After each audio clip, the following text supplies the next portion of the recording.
يا راغبا في كل علم نافع. ينمو العلم ويتقدم بتقنياته ومجالاته، ومعه نطور أدواتنا في تقديم العلم الشرعي. أكاديمية زاد أكاديمية ينبوعها صاف ليروي غلة الظمآن. وتعلم الفقه الميسر عاملا بالشرع دون تعصب لفلان. بشرى لنا زاد أكاديمية للعلم كالأزهار في البستان.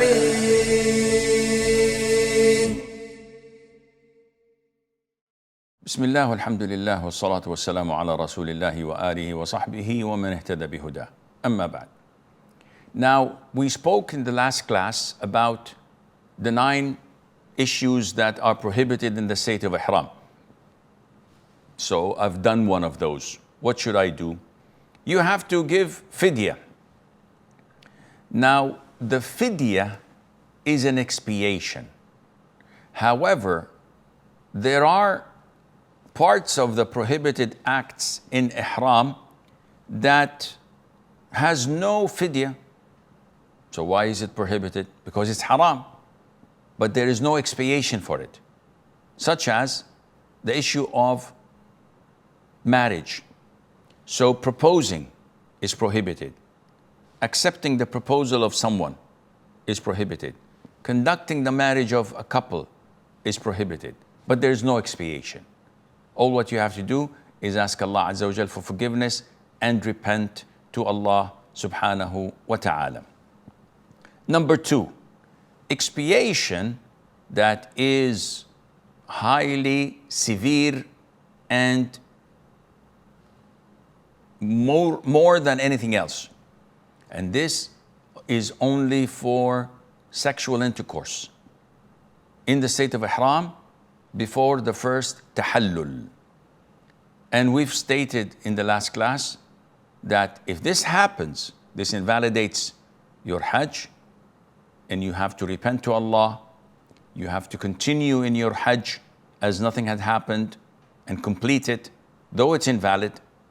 You have to give the expiation, which is to slaughter a sheep, to slaughter a camel, not a sheep as usual, and to compensate this invalid Hajj by performing another one that is mandatory upon you now, next year. This is for the man, and it applies as well for the woman if she is allowing it and doing it willingly. But if she was forced to do it by her husband, then there is nothing upon her. Number 3, an expiation which is a penalty or other option. And this is for killing the game. If you kill and hunt an animal, then you either have to give something exactly like it or equivalent to it. Allah Azza wa Jal says in the Quran, "O you who have believed, do not kill game while you are in the state of Ihram. And whoever of you kills it intentionally, the penalty is an equivalent form of sacrificial animal to what he has killed or to what be killed, as judged by 2 just and fair men among you, as an offering to Allah Azza wa Jal delivered to the Kaaba area, or an expiation. Either this or an expiation, the feeding of needy people or the equivalent of that in fasting." This was mentioned in Surah Al-Ma'idah. Number 4, which applies to the rest of the prohibition of Ihram or acts that are done in Ihram. And this expiation is the choice of one of 3. So either you feed 6 poor, needy Muslims in the area of the Haram, around the Kaaba. For each poor Muslim, you give half a sa', which is equivalent to approximately a kilo and a quarter, or a kilo and 150 grams, something within the approximation of this. Some say a kilo and a half a sa'. Or you fast 3 days, or you slaughter a sheep and give the meat to the poor people around the Haram area, because this was also mentioned in the Quran, where Allah Azza wa Jal says, and if anyone of you is ill or has an ailment of the scalp, an illness that necessitates that he shaves his head while in the state of ihram, the expiation is he must compensate by either fasting, giving charity, or offering a sacrifice. And the hadith of Ka'b ibn Ujrah, may Allah be pleased with him, when he was brought to the Prophet ﷺ with flea or bugs coming out of his hair, and he's in the state of ihram, and the Prophet asked, is this harming you and bothering you? And the man said, of course, yes, ya Prophet of Allah. So the Prophet ordered him to shave and to give 3 sa'as, meaning half a sa' for 6 poor people, and or fast 3 days, or to offer a sacrificial animal as an expiation to all of this. Now, having said that, we have to be aware that if a person does any of these prohibited things while in the state of ihram by mistake, or out of ignorance, or because he is compelled and forced to do it, as in the case of under gunpoint, in this case, he does not have to offer any expiation.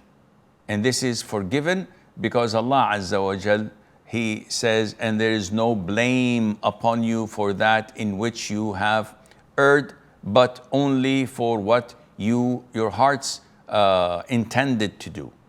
So anything that a person is compelled to do, and he does not want to do it, but he did it out of forgetfulness or a mistake, or someone forced him to do it, then there's no problem in that.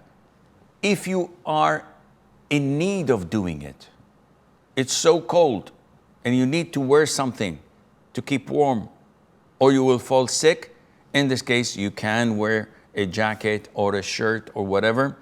If you need to shave your head, if you need to do something that is part of the prohibited acts of ihram, there's no problem in doing that. But alhamdulillah, Allah Azza wa Jal said that you're not sinful for doing it.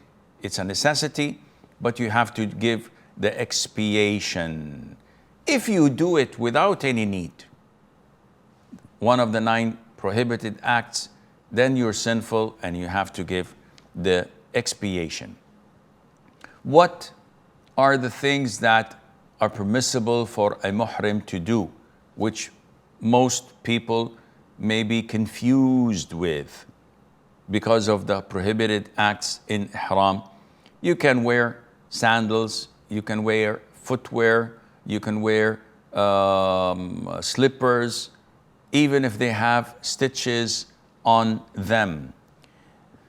When you wear your waist wrapper, usually we wear it, and people have different strategies. Some wear a belt on top of it, some may put a rope, some may tie it in a different way. You can do either way. You can put a belt and tighten it up. You can put you can even wear it in the form of a skirt. So you can tie it and sew it without any problem and wear it like a skirt, or have something that would make it stick, and no problem in doing that. There's no problem in wearing a wristwatch, wearing glasses, wearing rings, wearing AirPods, no problem in that. Some people think that during the whole process of ihram, I must not take off my ihram. This is wrong. You can take it off whenever you want. You can wash it if you wish. You can replace it. You can shower yourself twice or 3 times a day if you need to, and wash your head without any problem in doing this, because these are all not part of the prohibited acts in ihram. So don't prohibit what is not prohibited. Likewise, it's an issue of dispute whether washing your hand with soap or washing your teeth with toothpaste is fine or not. Some scholars say that this is part of perfuming that is prohibited. Others say that no, when I wash my teeth with toothpaste, yes, it has a smell, but this is not perfume. When I wash my hands to clean them, or I wash my body with soap, I'm not putting fragrance on it. It's just to remove the filth and the dirt. So as long as it's not considered to be something perfumed, nobody goes to a wedding and before going to the wedding starts to wash his hand with soap and go. No, they put perfume. And likewise, some people prohibit people from drinking tea that has mint, peppermint or menthol. And again, this is not haram. So no, this is perfume. It's not perfume. The Prophet prohibited wearing saffron on the clothes and wearing wars, which is perfume. Not eating something that smells good, because then I can't eat lemons or oranges due to the citric fragrance in them. And this is not true. هذا والله أعلم ونسبة العلم إليه أسلم وصلى الله وسلم وبارك على عبده ورسوله نبينا محمد. يا راغبا في كل علم نافع. ينمو العلم ويتقدم بتقنياته ومجالاته، ومعه نطور أدواتنا في تقديم العلم الشرعي. أكاديمية زاد أكاديمية ينبوعها صاف ليروي غلة الظمآن، وتعلم الفقه الميسر عاملا بالشرع دون تعصب لفلان. بشرى لنا زاد أكاديمية للعلم كالأزهار في البستان.